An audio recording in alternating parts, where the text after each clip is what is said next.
Before we begin, if you care about serious, well-researched military history and practical survival lessons pulled straight from real war zones, make sure you subscribe to this channel and leave a comment with your thoughts as we go. This channel exists for people who want to understand how wars were actually survived, not just how they were fought. So stay with me.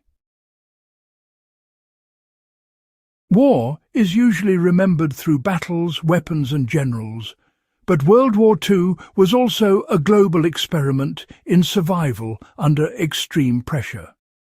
Millions of soldiers lived for months or years in mud, cold, heat, jungles, deserts and ruined cities. What most people never learn is that disease, not bullets, was often the greatest threat. The difference between an army that collapsed and one that kept fighting frequently came down to sanitation. Not glamorous, not heroic in the usual sense, but absolutely decisive. For the next several minutes, we're going to dig into the unseen sanitation systems of World War II and why they quietly prevented epidemics that could have ended entire campaigns.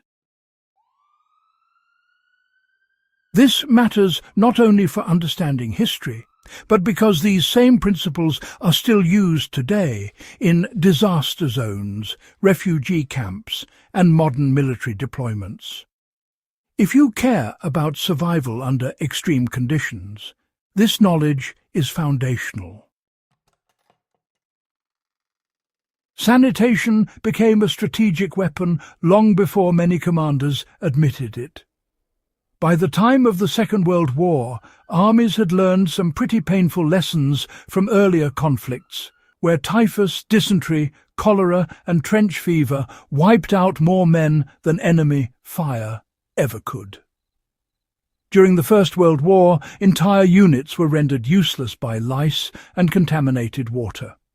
So, going into the Second World War, militaries knew that controlling waste, water and personal hygiene was just not optional. It was really a matter of operational survival.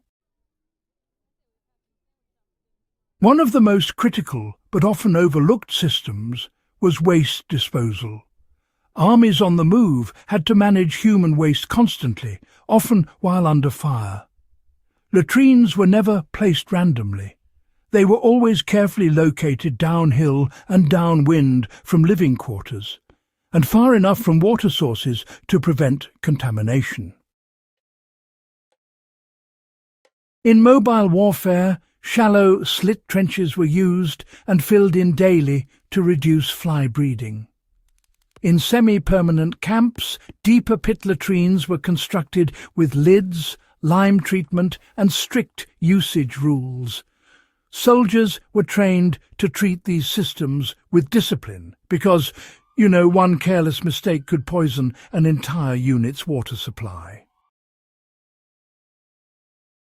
This principle is directly applicable today. In any survival situation involving multiple people, waste management must be established before almost anything else.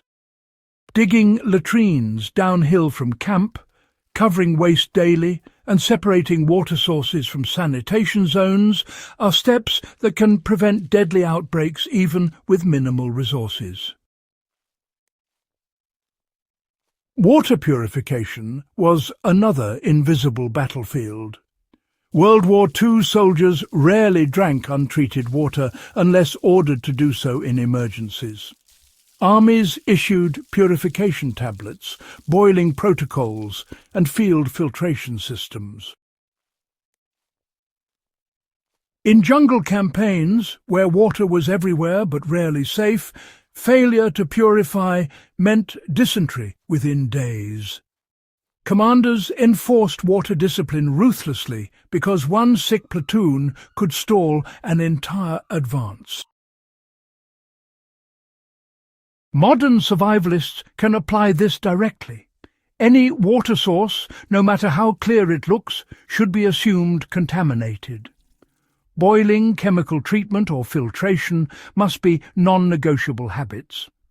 World War II proved that discipline around water saves more lives than advanced weapons ever could.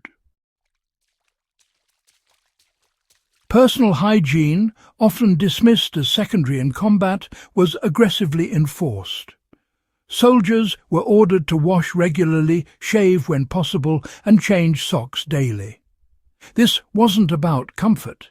It was about preventing fungal infections, lice infestations, and skin diseases that could incapacitate troops. Lice alone were responsible for spreading typhus, which historically devastated armies. World War II militaries responded with delousing stations, insecticide powders, and regular inspections. The lesson here is clear. In long-term survival situations, neglecting basic hygiene leads to compounding health problems. Even minimal routines like washing feet, drying clothing, and controlling parasites can determine whether a group remains functional or slowly collapses. Food handling was another sanitation front that rarely gets attention. WWII field kitchens followed strict rules about cooking temperatures, food storage, and waste disposal. Meat was thoroughly cooked, leftovers were minimized, and food waste was buried or burned to avoid attracting insects and rodents. In tropical theatres, spoiled food could kill just as effectively as enemy action. For modern application, this reinforces the importance of cooking food, thoroughly protecting supplies from pests, and managing scraps responsibly. Survival food isn't just about calories. It's about preventing illness that weakens decision-making and physical ability. One of the most impressive sanitation achievements of the Second World War was, honestly, the prevention of epidemics in those massive troop concentrations. Millions of soldiers passed through camps, ports and staging areas, and, well, the potential for outbreaks was just enormous. Medical corps monitored disease patterns, isolated sick individuals, disinfected facilities, and, adjusted sanitation protocols constantly. These measures prevented catastrophic epidemics that could have, quite frankly, reshaped the war. This same framework is used today in humanitarian crises. Early isolation, waste control, clean water access, and hygiene enforcement remain, really, the core defences against disease when infrastructure collapses. Understanding World War II. Sanitation also changes how we interpret military success.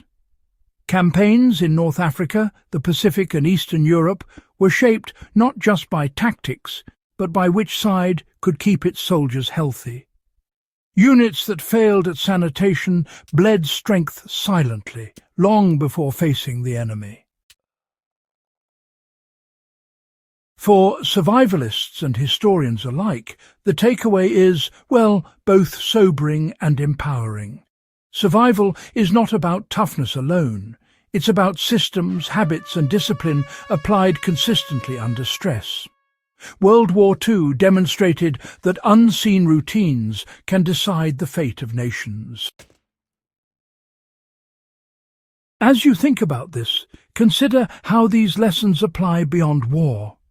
Natural disasters, grid failures, and long-term emergencies all recreate the same conditions soldiers faced. Those who understand sanitation fundamentals will always have an edge. If you found this breakdown valuable, subscribe to the channel for more deep, serious explorations of wartime survival and history that, frankly, most documentaries never cover. Share this video with others who care about real-world survival knowledge, and leave a comment with the topic you want examined next. This is Wartime Survival, and we study the details that kept people alive when everything else failed.